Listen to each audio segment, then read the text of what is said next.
Australasia কাপে দ্বিতীয় দেখার জন্য অপেক্ষা ছিল ৯ বছরের ১৯৯৯ ইংল্যান্ড বিশ্বকাপ।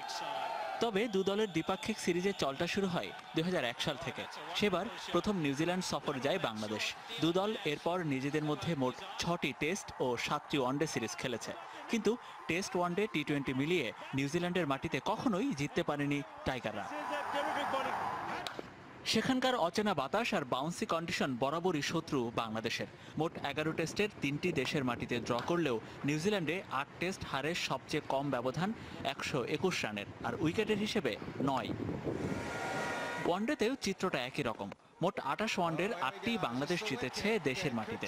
এর মধ্যে আবার ২০১০ থেকে ১৩ পর্যন্ত টানা ৭ জয়ের পথে কিউইদের দুবার হোয়াইট ওয়াশ করে টাইগাররা।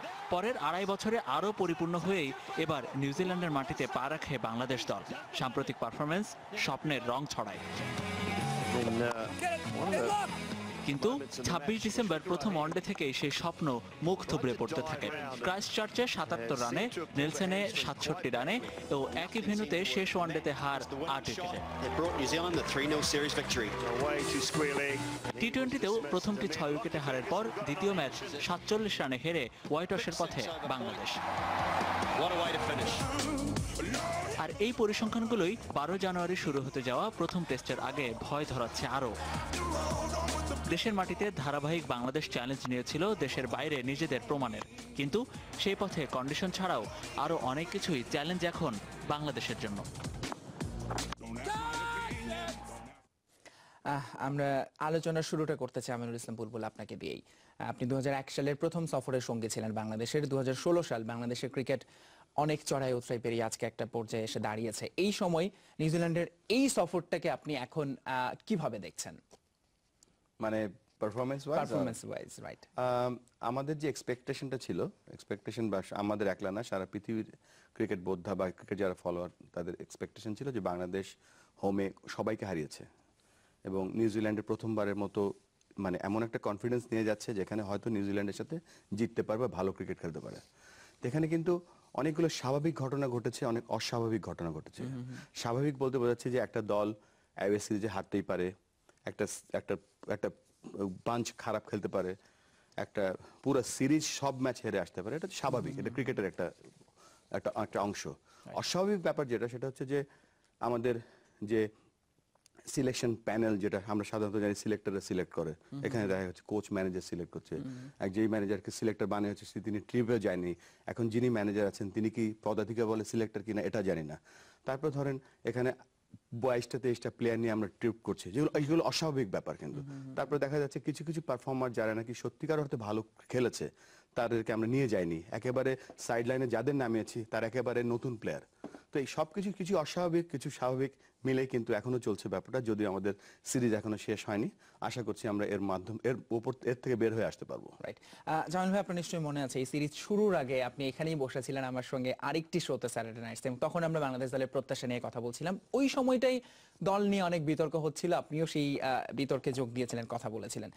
আজকে এসে কি মনে হচ্ছে, বাংলাদেশের কি নিউজিল্যান্ডের কন্ডিশনটাই বড় প্রতিপক্ষ, নাকি দল হারলে অনেক রকম সমালোচনা তৈরি হয়, বা বুলুল ভাই যে পয়েন্টগুলো বলছিলেন এগুলো একটা কারণ কিনা? ধন্যবাদ আপনাকে। কন্ডিশনটা অবশ্যই একটা ম্যাটার্স, বাট গত 3টা ওডিআই এবং 2টা টি-20তে কন্ডিশন কিন্তু আসলে খুব একটা ফ্যাক্টর ছিল না। কারণ আমাদের খেলোয়াড়রাই কিন্তু বলেছে যে বাংলাদেশের উইকেটের চেয়ে ভালো উইকেট আমরা পেয়েছি, কিন্তু আমরা নিজেদেরকে সেখানে মেলে ধরতে পারিনি। তার মানে যদি আমি খেলোয়াড়দের কথা ধরি তাহলে কন্ডিশনটা আসলে খুব একটা ফ্যাক্টর হিসেবে কাজ করেনি এই ব্যর্থতার পেছনে।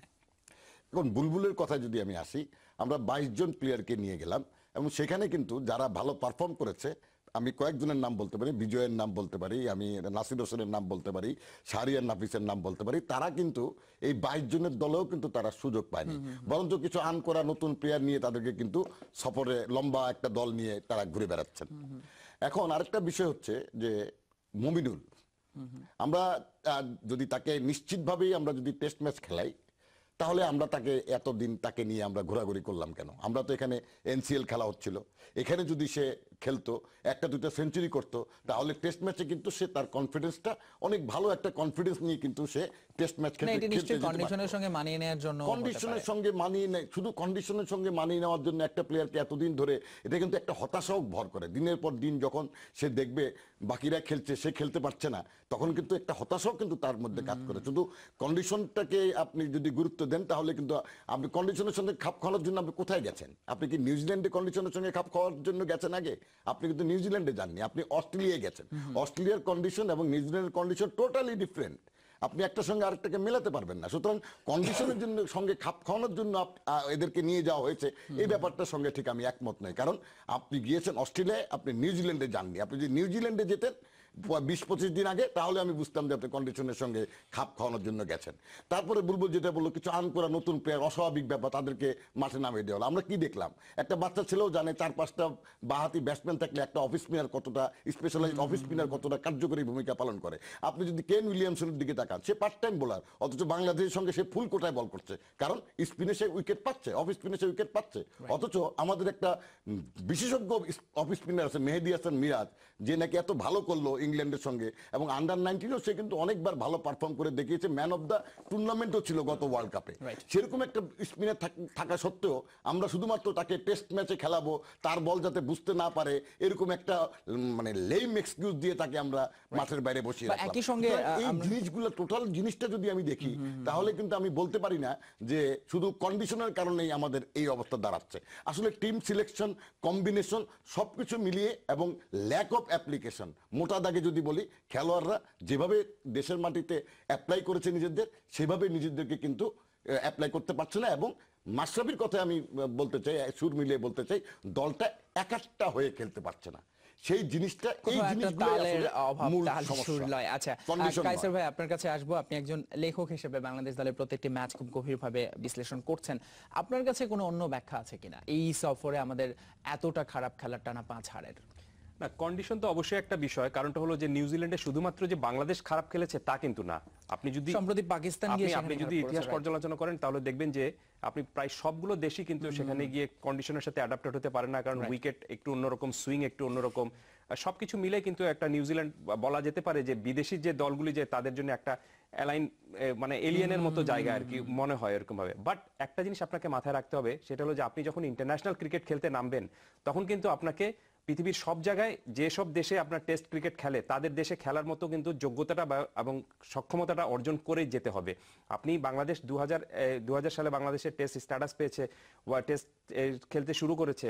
আজকে 2017 সালে এসে যদি আপনি বলেন যে নিউজিল্যান্ড কন্ডিশনার, শুধুমাত্র কন্ডিশনের জন্য আমরা সেখানে খেলতে পারি না বা আমরা সেখানে ভালো মতো নিজেদেরকে মেলে ধরতে পারি না, তাহলে সেটা কিন্তু একটা অজুহাত হবে। কারণ এবং সবচেয়ে বড় বিষয় হলো যে নিউজিল্যান্ডে আপনি এই প্রথমবার গিয়েছেন তা কিন্তু নয়।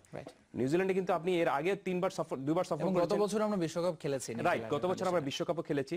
সবকিছু মিলে শুধুমাত্র কন্ডিশন বড় বিষয়টি না, বড় বিষয়টি হলো যে যেটা জামিল ভাই বললেন, বুলবুল ভাই যেভাবে বললেন, যে দলের মধ্যে তো সমস্যা কিছুটা রয়েছিল, পরিকল্পনার কিছুটা সমস্যা রয়েছে, ব্যাঘাত ঘটেছে। প্লাস সবচেয়ে বড় বিষয় হলো যে ক্রিকেটকে বলা হয় আপনার টিম গেম। এখানে আপনি একজন বা দুজন যদি আপনার 70 বা 80 রান করেন বা 50 রান করেন, সেটি নিয়ে বেশি কিন্তু আলোচনা করার কিছু নেই। আপনাকে আলোচনাটা করতে হবে, দেখতে হবে যে আপনার টিম জিতেছে কিনা। একটা ছোট্ট উদাহরণ দিই আমি। সর্বশেষ যে ওয়ানডে T20 যে ম্যাচটি হলো, সেখানে সাব্বির করেছেন 48 রান এবং সৌম্য সরকার রানে ফিরেছেন।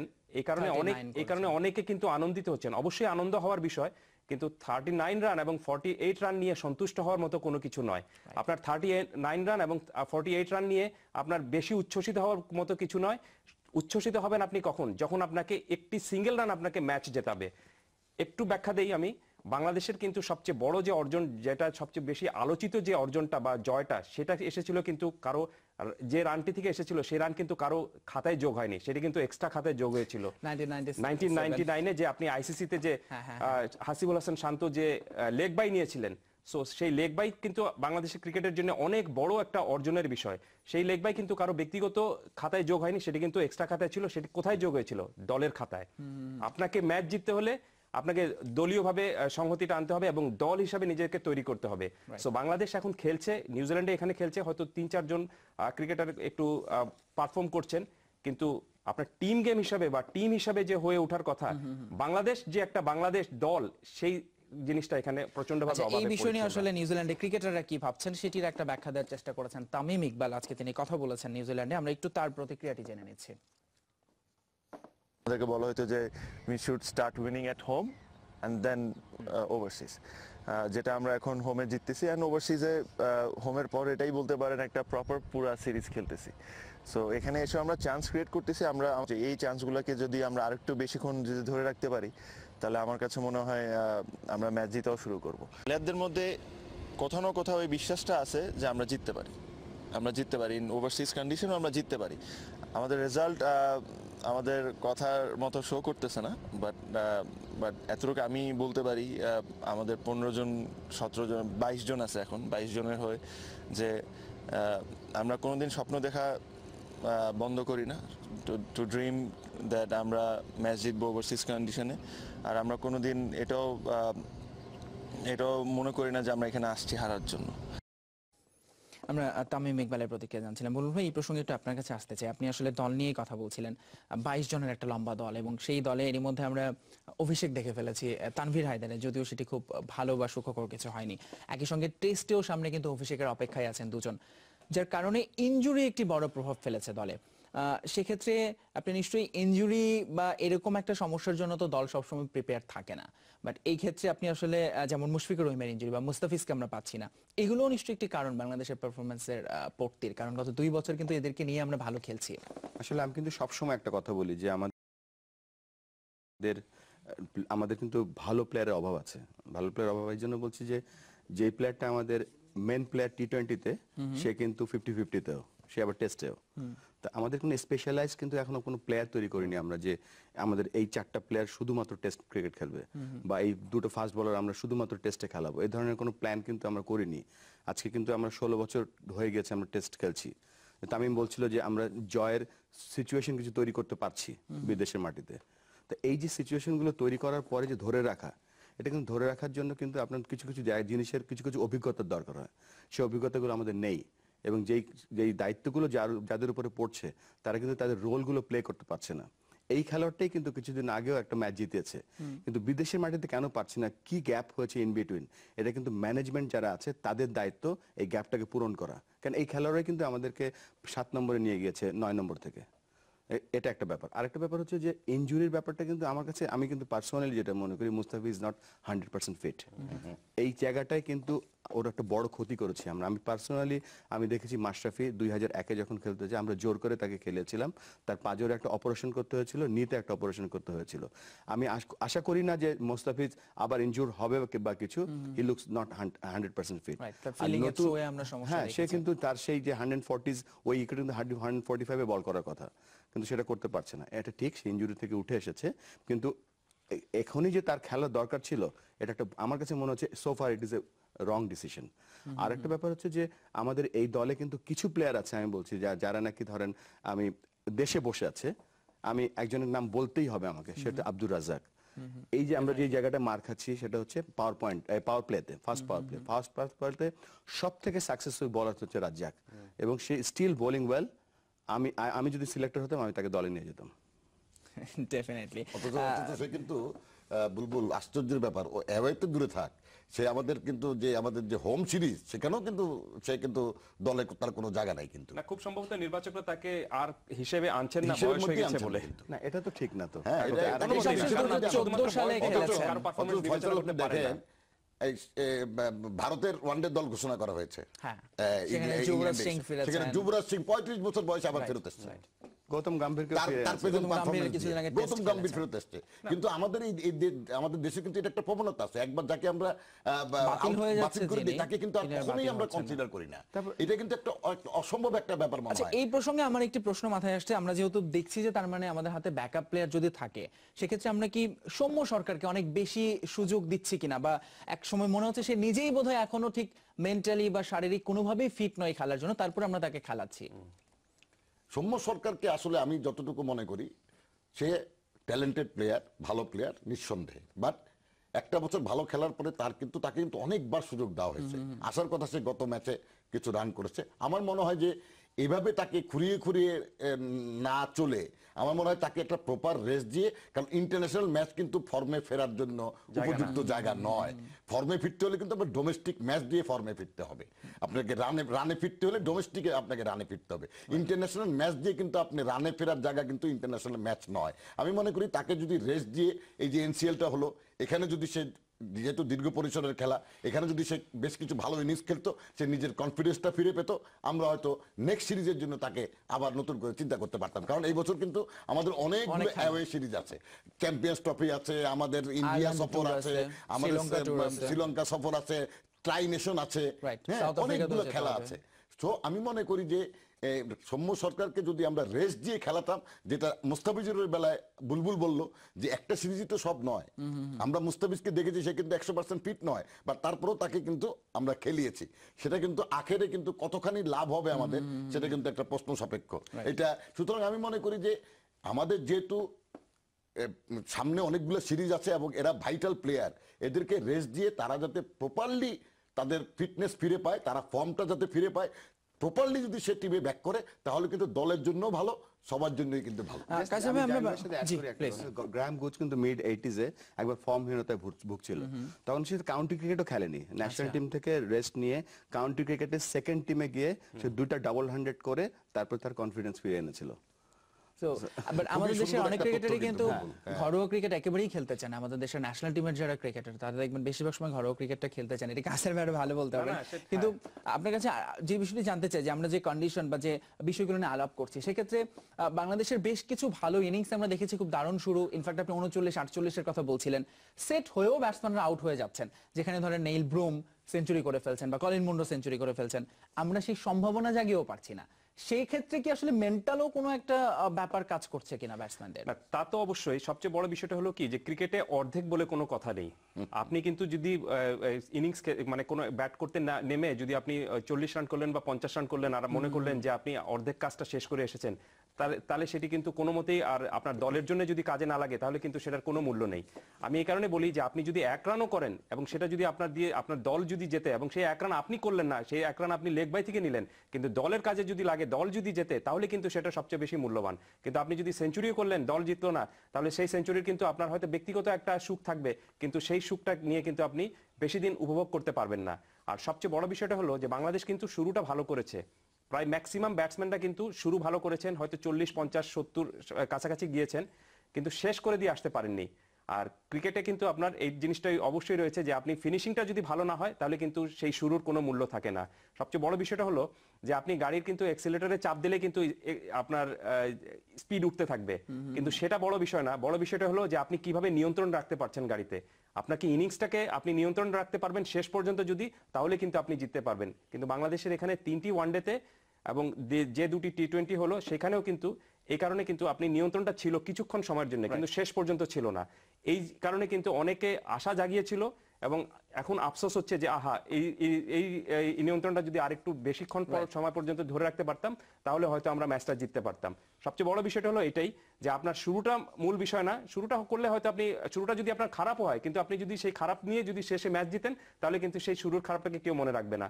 কিন্তু শেষটা যদি খারাপ হয়, তাহলে শুরুর ভালোটাকে কেউ মনে রাখবে না। আমরা আশা করছি আসলে এখনো যেহেতু আরো বেশ কিছু সফরের বাকি আছে, 2টি টেস্ট, 1টি টি20, নিশ্চয়ই বাংলাদেশ ঘুরে দাঁড়াবে। আমরা টেস্ট দল এবং এই বাংলাদেশের ঘুরে দাঁড়ানোর জন্য আসলে কি করণীয় সেসব নিয়ে কথা বলবো একটা ছোট বিরতির পর। আমাদের সঙ্গেই থাকবেন।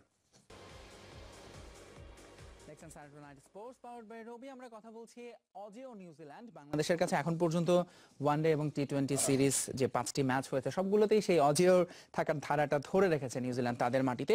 আমরা একটু ওয়ানডে সিরিজে আলোচনার সুবিধার্থে একটু দেখাতে চাই মোটা দাগে আসলে দু দলের মধ্যে পার্থক্যটা কি ছিল। আমরা দেখে নেব যে ওয়ানডে সিরিজে 3-0 হেরেছে বাংলাদেশ, এবং সেখানকার আসলে কিছু স্ট্যাটস যদি আমরা দেখি, সর্বোচ্চ দলীয় স্কোর ওয়ানডেতে নিউজিল্যান্ডের ছিল 341 7 উইকেটে, সেখানে বাংলাদেশ করতে পেরেছিল 264। সর্বোচ্চ রান 228, মানে 3 ম্যাচ মিলিয়ে নেইল ব্রুম করেছেন, যেখানে 119 হচ্ছে বাংলাদেশের পক্ষে ইমরুল কায়েসের। আবার ব্যক্তিগত সেরা ইনিংস 137 আছে টম ল্যাথামের, আর সেখানে 59 রান করেছেন 3জন ব্যাটসম্যান সাকিব, তামিম এবং ইমরুল। সর্বোচ্চ উইকেট অবশ্য সমান সমান 5টি করে উইকেট পেয়েছেন টিম সৌদি এবং সাকিব আল হাসান। এবং সেরা বোলিংটা একটু অবাক করার মতো, কেন উইলিয়ামসন 22 রানে 3 উইকেট, যিনি একেবারে পার্ট টাইম বোলার কিউই অধিনায়ক। সেখানে মাশরাফি নিয়েছেন 49 রানে 3 উইকেট। আমার এই শেষ অপশনটা নিয়ে যদি একটু বুলবুল ভাইয়ের সঙ্গে আমি কথা বলি, যে উইলিয়ামসন যখন এক প্রান্ত থেকে বল করে সাফল্য পাচ্ছেন, আমাদের মাহমুদুল্লাহ রিয়াদ সম্প্রতি বিপিএলও খুব ভালো করেছেন, তাকে পুরো সিরিজে ব্যবহার করা হয়নি এখন পর্যন্ত। আপনি কি মনে করেন যে রিয়াদের বোলিংটা দেখা উচিত বাংলাদেশে বা করানো উচিত? গত ম্যাচে কিন্তু দেখা হয়েছিল Expensive, হ্যাঁ। প্রথম ওভারটা ভালো ছিল। হ্যাঁ, প্রথম ওভারটা ভালো ছিল। মোসাদ্দেক এক ম্যাচে মাত্র 2 ওভারে 11 রান দিয়েছিল, আমরা তাকে কন্টিনিউ করিনি। আর এই দুটোর একটা একটা একটা একটা পরিসংখ্যান, আমাদের এই পরিসংখ্যানের মাধ্যমে একটা জিনিস ক্লিয়ার হয়ে যাচ্ছে যে এখানে অটোমেটিক চয়েস হতে পারতো মিরাজ। এক্স্যাক্টলি। এবং যেহেতু অফ স্পিনার এত সাকসেসফুলি বল করেছে, so আমরা মিরাজকে খেলাইনি, কি কারণটা জানি না। সেক্ষেত্রে আমরা জামিল ভাই তানভীর হায়দারকে দিয়ে চেষ্টা করেছিলাম, একজন লেগ স্পিনারের জন্য চেষ্টা করা হচ্ছিল, সেটি খুব বেশি ভালো হয়নি। বাট আপনি কি মনে করেন যে আমাদের আসলে এই দলের কম্বিনেশনের জন্য একজন লেগ স্পিনার নিশ্চয়ই জরুরি? লেগ স্পিনার জরুরি, বাট আমি একজন আনকরা যার নাকি ট্র্যাক রেকর্ডও সেরকম ভাবে উজ্জ্বল নয়, এরকম একজন আনকরা লেগ স্পিনারকে আমরা নিউজিল্যান্ডের মতো জায়গায়, আমরা যেখানে বাহাতি ব্যাটসম্যানের আধিক্য বেশি, সেখানে আমরা কোন যুক্তিতে আমরা তাকে, আমি বলছি না যে তানভীরের মেধা নাই বা সেটা কিছু, বাট তাকে দলের সঙ্গে রাখা হয়েছিল। টেস্ট ম্যাচে তাকে সুযোগ দেওয়া যেতে পারতো। টেস্ট ম্যাচে লেগ স্পিনাররা টেস্ট ম্যাচে কিন্তু লেগ স্পিনারদের প্রয়োজন পড়ে, সময়টাও বেশি পায়, সময়টাও বেশি পায়। কিন্তু আমি যেখানে বুলবুল বলেছে, আমিও প্রথম দিকে বলেছি, যেখানে আমাদের মেহেদী হাসান মিরাজের মতন একজন বিশেষজ্ঞ অফ স্পিনার আছে। আপনি একটু আগেই দেখালেন যে কেন উইলিয়ামসন 3 উইকেট 22 রানে সেরা বোলিং, যেখানে উইলিয়ামসন 3 উইকেট নিচ্ছে 22 রানে, সেখানে আমরা মিরাজকে কেন ব্যবহার করছি না? আপনি আরেকটা জিনিস খেয়াল করেন, লাস্ট টি-20-তে ওরা কিন্তু স্যান্টনারে দিয়ে কিন্তু এক প্রান্ত থেকে বোলিং শুরু করিয়েছে, যেটা আমরা বাংলাদেশ করতে অভ্যস্ত। আমরা কিন্তু স্পিনিং দিয়ে ও বোলিং শুরু করতে অভ্যস্ত, সেখানে আমরা আমাদের সেরা স্পিনারটাকে আমরা বসিয়ে রাখলাম, আমরা তাকে কোনো কাজে লাগালাম না। মানে কোনো যুক্তি খুঁজে পাইনি আমি। ব্যাটিং প্রসঙ্গে যেখানে আপনি দেখেন যে ব্যাটিং এ আসলে বাংলাদেশের বলা হচ্ছে মূল সমস্যা এই সিরিজে এখন পর্যন্ত, এবং আমরা যেটি নিয়ে আলাপ করছিলাম যে 59 রান করে 3 জন ব্যাটসম্যান আউট হয়ে গেছেন, যেটাকে তারা আউট হওয়ার মানে আউটটা আসলে খুব বেশি সুখকর আউট ছিল না, যেন মনে হয়েছে উইকেট থ্রো করার।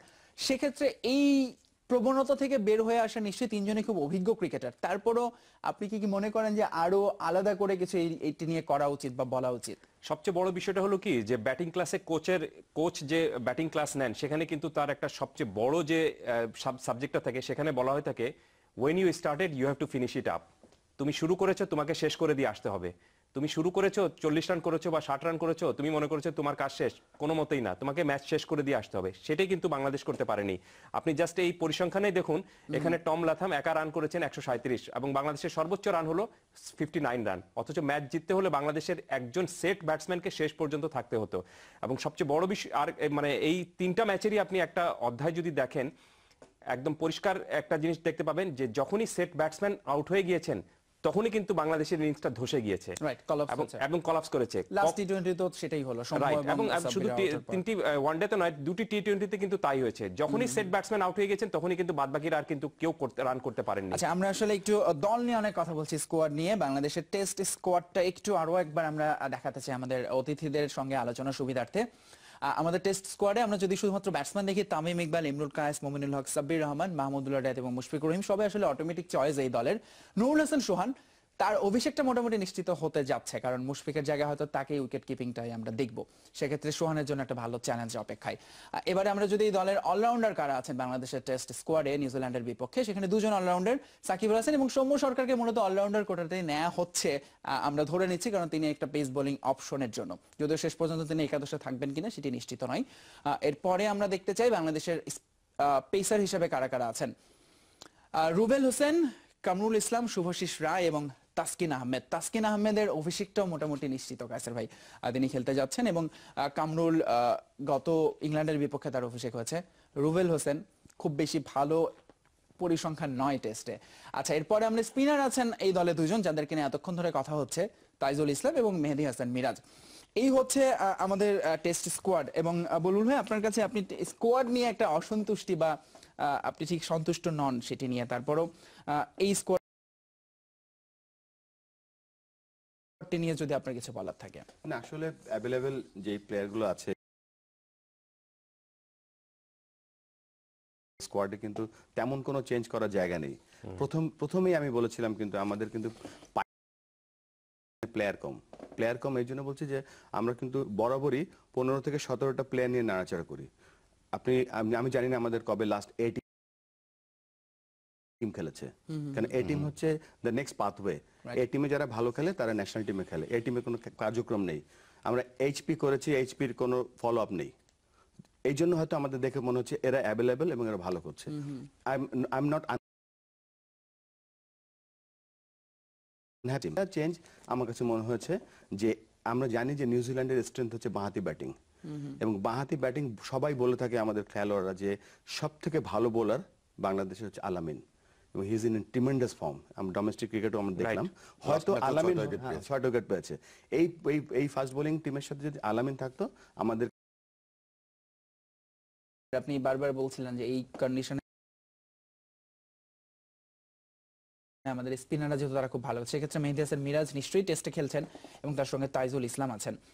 এর বাইরেও বাংলাদেশের কিন্তু স্পিন অ্যাটাকটা যথেষ্টই ভালো। আপনি যদি বলেন সাকিব আল হাসান একটা বড় অপশন, কিন্তু পেসারদের ইনজুরিতে মোস্তাফিজুর নেই এবং শফিউল ইসলামকেও দেখা যাচ্ছে না, যিনি আসলে ফর্মে ছিলেন। বুলবুল ভাই আলামিনের কথা বলছিলেন, কি যে আটজন আলুল বলল, অবশ্যই আলামিন এই এনসিএল এ চমৎকার খেলছে, বাহাতি ব্যাটসম্যানদের বেলায় তার বোলিং খুব কার্যকরী ভূমিকা পালন করে, সেটা আমরা অতীতে দেখেছি। বাট আলামিনের মধ্যে অন্য জায়গায় একটা সমস্যা আছে, সেটা হচ্ছে ডিসিপ্লিনারি সমস্যা। এবং ডিসিপ্লিনারি সমস্যা যদি থাকে তাহলে আমি কিন্তু এই ব্যাপারে ছাড় দিতে রাজি না। আমি মনে করি ডিসিপ্লিনারি কারণে তাকে এই শাস্তি তাকে পেতেই হবে। সে যতক্ষণ না নিজে ডিসিপ্লিনড হয়ে আসবে, সে যত ভালোই খেলুক, তাকে আমি অ্যাটলিস্ট দলে নেওয়ার পক্ষপাতী না। সেক্ষেত্রে আমরা মুস্তাফিজকে মিস করব, অবশ্যই মুস্তাফিজকে আমরা মিস করব টেস্টে। তাসকিন এই প্রথমবারের মতন টেস্টে তার অভিষেক হতে যাচ্ছে, এইটা একটা খুব ইম্পর্টেন্ট বিষয়। আমি মনে করি সেই দিকে আমাদের লক্ষ্য থাকবে, যে কারণ ভবিষ্যতের জন্য তাসকিনের টেস্ট ম্যাচে ভালো খেলাটা কিন্তু খুব ইম্পর্টেন্ট।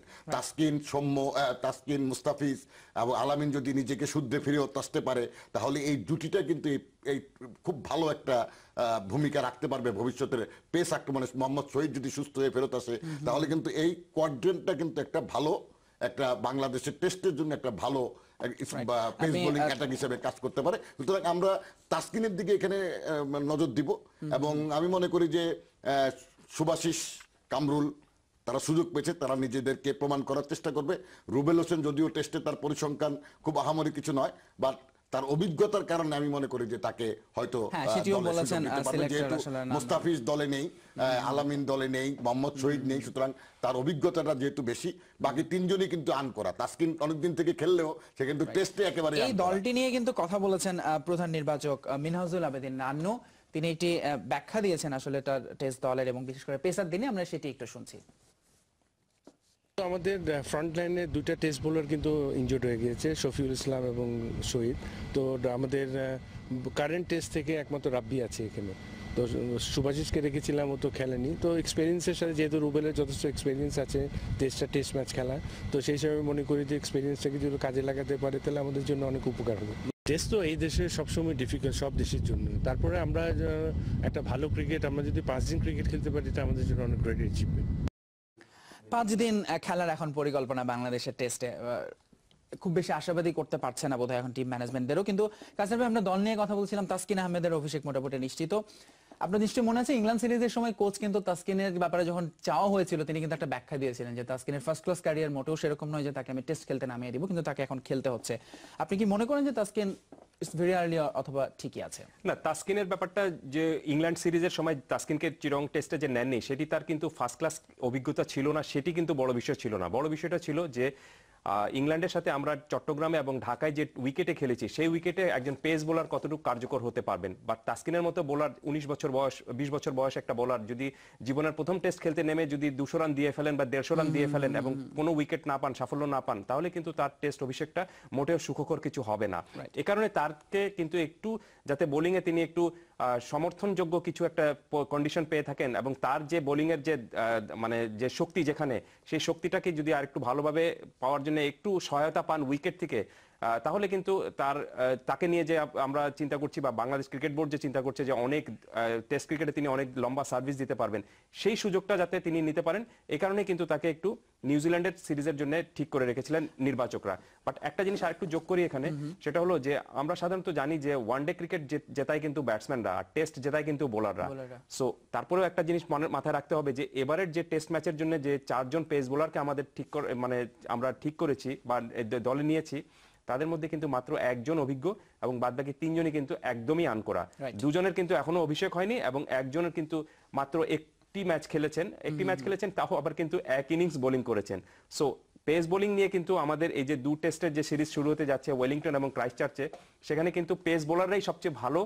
আপনার বিশেষ করে আপনি তাসকিনের কথা বলছিলেন, তাসকিন আসলে আনকরা কতটা, একটু তাসকিনের ফার্স্ট ক্লাস ক্যারিয়ারটা যদি আমরা দেখি, তাসকিনের প্রথম শ্রেণীর ক্যারিয়ার 10 ম্যাচে 19 ইনিংস তিনি বল করার সুযোগ পেয়েছেন, যেখানে তার উইকেট সংখ্যা হচ্ছে 24টি, গড় হচ্ছে 29 এবং ইকোনমি 3.12, তার সেরা হচ্ছে 3.6, 4 উইকেট নিয়েছেন তিনি 66 রানে। আরেকজন অভিষেকের অপেক্ষা আছেন নুরুল হাসান সোহান, তার কিন্তু মোটামুটি বেশ হ্যান্ডি ব্যাটসম্যান বলা যায়। 49 ম্যাচে 71 ইনিংসে 2425 রান, 41.81, দারুণ গড়, 13টি 50 এবং 5টি সেঞ্চুরি, এবং সেরা হচ্ছে 182 নট আউট। বুলবুল ভাই, তাসকিনের যে আমরা প্রথম শ্রেণীর ক্যারিয়ারটি দেখলাম, নিশ্চয়ই একটা টেস্ট অভিষেকের আগে সাধারণত যেটি হয় একটা লম্বা ফার্স্ট ক্লাস খেলার অভিজ্ঞতা থাকে, সেটি নিশ্চয়ই তাকে টেস্ট ক্রিকেটটাকে বলা হয় আসল ক্রিকেট। সেক্ষেত্রে তাসকিন কতটা প্রিপেয়ার্ড? আসলে তাসকিন কিন্তু আমি খুব কনফিডেন্ট, ভেরি এনার্জেটিক ইয়াং একটা ফাস্ট বোলার। ওর সবথেকে বড় অ্যাডভান্টেজ যেটা হচ্ছে সেটা হচ্ছে যে ওর দেখবেন যে চ্যানেলে বল করে, ও চ্যানেল কিন্তু খুব সুন্দর মেনটেন করে এবং টেস্টের জন্য কিন্তু আইডিয়াল বোলার। ইয়াং ছেলে, প্রচুর এনার্জি, জোরে বল করছে, আমার মোক্ষম সময় এবং উইকেটের অ্যাডভান্টেজ, বিউটিফুল, খুব ভালো একটা ডিসিশন। এবং আমি খুব আশাবাদী যে ও ভালো করবে। আর সোহানের কথা বলছিলেন, সোহানের যে ওয়ানডে যখন আমরা দেখলাম তার ডেবিউ হলো, দেখে মনে হয়নি কিন্তু প্রথম ওডিআই খেলছে। He looks so comfortable. So আমার কাছে মনে হচ্ছে যে আমাদের ভবিষ্যতে উইকেট কিপার আমরা পেয়ে গেছি, সলিড অলরাউন্ডার পেয়ে গেছি। আমরা আরো কথা বলবো, কিন্তু আরেকটা বিরতির সময় হয়ে গেছে স্যাটারডে নাইট স্পোর্টসে। দর্শক আমাদের সঙ্গে থাকবেন, ফিরছি একটু পর। চলছে Saturday night sports powered by Robi, অজিও নিউজিল্যান্ড, এই ট্যাগলাইনে কথা বলছি আমরা। আমাদের সঙ্গে আছেন 3 জন অতিথি, আমিনুল ইসলাম বুলবুল, খন্দকার জামিল উদ্দিন এবং MM কায়সার। আমরা একেবারে শেষ পর্যায়ে চলে এসেছি। একটু জানাতে চাই যে রাত পোহালেই কিন্তু বাংলাদেশের তৃতীয় এবং শেষ T20 আত্মবিশ্বাস ফিরে পাওয়ার মিশনে নিউজিল্যান্ডের বিপক্ষে এই ম্যাচে মাঠে নামবে বাংলাদেশ। আর কঠিন সেই লড়াইয়ের আগে তামিম ইকবাল এরই মধ্যে জানিয়ে দিয়েছেন জয় পেতে ব্যাটসম্যানদের আসলে দায়িত্ব নিতে হবে। মাউন্ট ম্যাঙ্গানিউর বে ওভালে এই ম্যাচটি শুরু হবে বাংলাদেশ সময় সকাল 8টায়। আমরা শেষ দিকে চলে এসেছি এবং আমরা বলছিলাম যে সময়ের সঙ্গে সঙ্গে বাংলাদেশ নিউজিল্যান্ডে অন্তত এখন অনেকটাই মানিয়ে উঠছে এবং যার প্রতিফলন হয়তো আমরা কাল সকাল থেকে দেখতে পারবো। বলুন ভাই, এই T20 ম্যাচ ঘিরে আপনার কোনো প্রত্যাশা বা কোনো পরামর্শ আছে কিনা দলের প্রতি? আমরা কিন্তু 50-50 হেরে গেছি। T20 আমরা 2টো সিরিজ হেরে গেছি, কিন্তু একটা টিমের কিন্তু উঠে আসার জন্য একটা জয় দরকার হয়। আমাদের দল কিন্তু কিছু কিছু জয়ের প্রান্ত সৃষ্টি করছে, কিন্তু হচ্ছে না। তো কালকে যদি জয়টা আমরা পাই, যে কনফিডেন্সটা হবে, সেটা কিন্তু টেস্ট ম্যাচে আমাদের কাজে লাগতে পারে। আর টেস্ট ম্যাচে কিন্তু অনেকে ভয় পাচ্ছে, অনেক কিছু করছে, কিন্তু আমি কিন্তু এই টেস্ট টিমটা নিয়ে আশাবাদী এই জন্য যে এই যে T20-তে আমরা হেরে গিয়েছি সিরিজ, আমরা 50-50-তে সিরিজ হেরে গিয়েছে, এই যে একটা জিত তৈরি হয়েছে বা ভুলগুলো যে আমরা তৈরি করেছিলাম সেগুলোকে হয়তো আমরা ওভারকাম করতে পারবো টেস্ট ম্যাচে, এবং সেই ক্ষমতা আমাদের আছে। জামাল ভাই, কি মনে হয় আসলে কি সম্ভব হবে বাংলাদেশের জন্য T20 এবং টেস্টে ঘুরে দাঁড়ানো? অসম্ভবের কিছু নেই। আমরা যেটা বুলবুল বললো, আমরা আগেও বলেছি যে 2-1টা জয়ের সম্ভাবনা কিন্তু আমরা তৈরি করেছিলাম, যে বিশেষ করে দ্বিতীয় ODI-তে এবং লাস্ট যে T20-টা হলো, আপনি খেয়াল করে দেখবেন 12 ওভার পর্যন্ত কিন্তু আমাদেরও রান রেট প্রায় 10-এর মতো ছিল। 12 ওভার শেষে আমাদের রান ছিল 116, 4 উইকেটে। সুতরাং আমরা আসলে টেম্পোটা ধরে রাখতে পারিনি, হঠাৎ করে আমাদের ছন্দপতন এবং লাগাতার অনেকগুলো উইকেট, আমরা ব্যাটিং ধস যেটাকে বলে, এই ধসটা যদি না নামে এবং আমরা যে একটা বড় লম্বা ইনিংস খেলতে পারি। আপনি দেখেন যে টম ল্যাথাম প্রথম ODI-তে একটা লম্বা ইনিংস খেলে দলকে জিতিয়েছে, কলিন মনরো লম্বা ইনিংস খেলে দলকে জিতিয়েছে, কেন উইলিয়ামসন লম্বা ইনিংস খেলে দলকে, অর্থাৎ এই যে আমরা আপনি পরিসংখ্যান দেখালেন 59, এইটাকে যদি আমরা 100, 110 এইভাবে যদি আমরা রূপ দিতে পারি, অবশ্যই আমাদের জয়ের সম্ভাবনা আছে। বোলাররা যদি তাদের নিয়ন্ত্রিত বোলিং করতে পারে, আমরা যদি আগে বল করে 160-70-এর মধ্যে নিউজিল্যান্ডকে বেঁধে রাখতে পারি এবং নিজেরা যদি নিজেদের অ্যাপ্লিকেশন অনুযায়ী আমরা খেলতে পারি, অবশ্যই আমাদের জয়ের সম্ভাবনা আছে। এবং একটা জয় কিন্তু অনেক কিছু বদলে দিতে পারে। টেস্ট ম্যাচে আমি আশাবাদী এই জন্য, ওয়ান ডে টি-20-তে বাংলাদেশের উপরে প্রত্যাশার চাপটা থাকে, Right. টেস্ট ম্যাচে কিন্তু সেই চাপটা থাকে না। সুতরাং কাসেম ভাই, অনেক আপনার নির্ভর কাছে ক্রিকেট খেলবে সবশেষে বাংলাদেশ। জানতে চাইবো বাংলাদেশ দলের এই মুহূর্তে আসলে কি করণীয়, বা মানসিকভাবে নিশ্চয়ই ঘুরে দাঁড়ানোর জন্য অনেক কিছু দরকার। আমার মনে হয় যে বাংলাদেশ দলকেও কিন্তু কোচ এবং টিম ম্যানেজমেন্টে যারা রয়েছেন তারাও এই বার্তাটুকু দিয়েছেন যে দেখুন সিরিজ শেষ হয়ে গেছে, সিরিজ আমরা হেরে গিয়েছি, বাট এখন যে লাস্ট যে টি-20 ম্যাচ রয়েছে সেখান থেকে আর কি nothing to lose but many thing to gain. Just এই ফর্মুলা নিয়ে যদি বাংলাদেশ খেলতে নামে তাহলে কিন্তু আমার মনে হয় যে কালকে এই যে অজয়ের কথাটা আপনি বলছেন হয়তো এই ট্যাগলাইনটা নেক্সট আর কোনো অনুষ্ঠানে আপনি ইউজ একেবারে করবেন ইতিহাস না। তৈরি হবে নিউজিল্যান্ড মাটিতে প্রথম যে। অসংখ্য ধন্যবাদ এম এম কায়সার, খন্দকার জামিল উদ্দিন এবং আমিনুল ইসলাম বুলবুল আপনাকে। দর্শক, এই ছিল আমাদের আজকের স্যাটারডে নাইট স্পোর্টসে, এবং আমাদেরও আসলে চাওয়া বাংলাদেশ দল ঘুরে দাঁড়াক এবং সেটি সকাল থেকে নিউজিল্যান্ডের বিপক্ষে। দেখা হবে আগামী সপ্তাহে ক্রীড়াঙ্গনের নতুন কোনো বিষয় নিয়ে। সে পর্যন্ত ভালো থাকবেন সবাই। আর আমাদের অতিথিদের জন্য আমাদের স্পন্সর রবির পক্ষ থেকে রয়েছে তিনি ছোট্ট গিফট, সেটি দিয়ে দিচ্ছি।